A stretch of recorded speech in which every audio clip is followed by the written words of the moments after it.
There's like this great body of former Tesla fans, fanboys, owners, that community online that's basically defected to Rivian for lots of reasons. And I think Max would agree, it's not very difficult to find them, is it, Max? This was one case study. We spoke to several of them. The point being that was Rivian's original audience. It's their audience now, and they got a lot to do, right? Yeah, and what you see when you talk to a lot of Rivian owners, it's interesting because it tells you a lot about where the EV industry is going, and maybe also where Tesla is going, or where Tesla has at times gone wrong. It's not that these people are necessarily big Tesla haters. They're not the folks on X who are talking about shorting the stock or anything. They are just often just car people who are interested in EVs, much more interested in EVs, say, than in robo-taxis or wild promises about brain implants or whatever, and also interested in new models. I mean, and when you look at where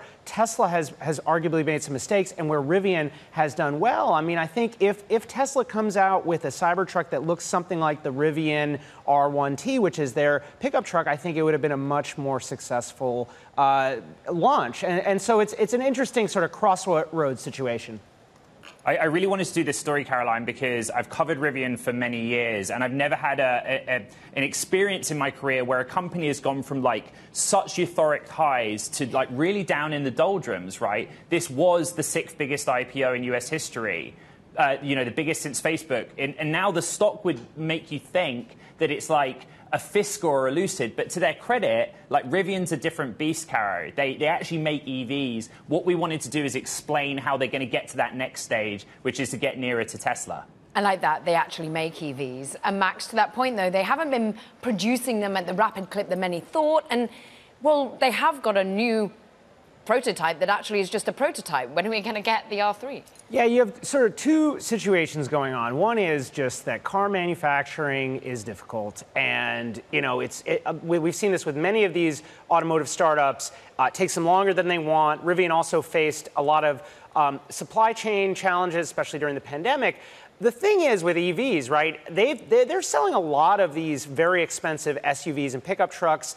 They are getting really good reviews. But the truth is, and RJ Scaringe, the CEO of Rivian, spoke to Ed and I about this, but there's just a limited number of people who want these things. What the industry needs and what climate advocates need is more affordable cars. And Rivian is trying to get there and get there as quickly as they can. We have they're working on the R2.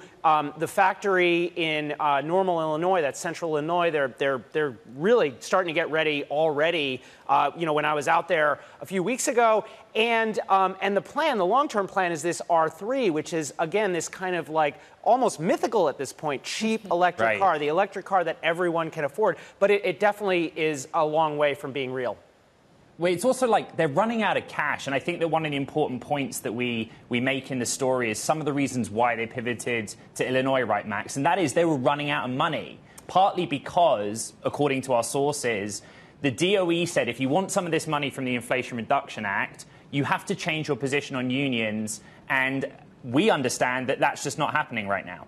Yeah, you had this frantic scramble. I mean, the weird thing is Rivian, of course, has lots of cash. It's just that the automotive, that making cars is so expensive that they're burning even more. And it was looking, as we wrote in this story, increasingly unlikely that they were going to be able to open this plant in Georgia. Ed, as you said, looking to the Biden administration, to the federal government, like many companies, and ultimately not getting there. As we report in the story, these negotiations are ongoing. It's possible they will reach some sort of deal. But in the meantime, this VW infusion is huge for Rivian. It takes a lot of the pressure that this company is on. And of course, that's why the stock, went way up when the deal was announced.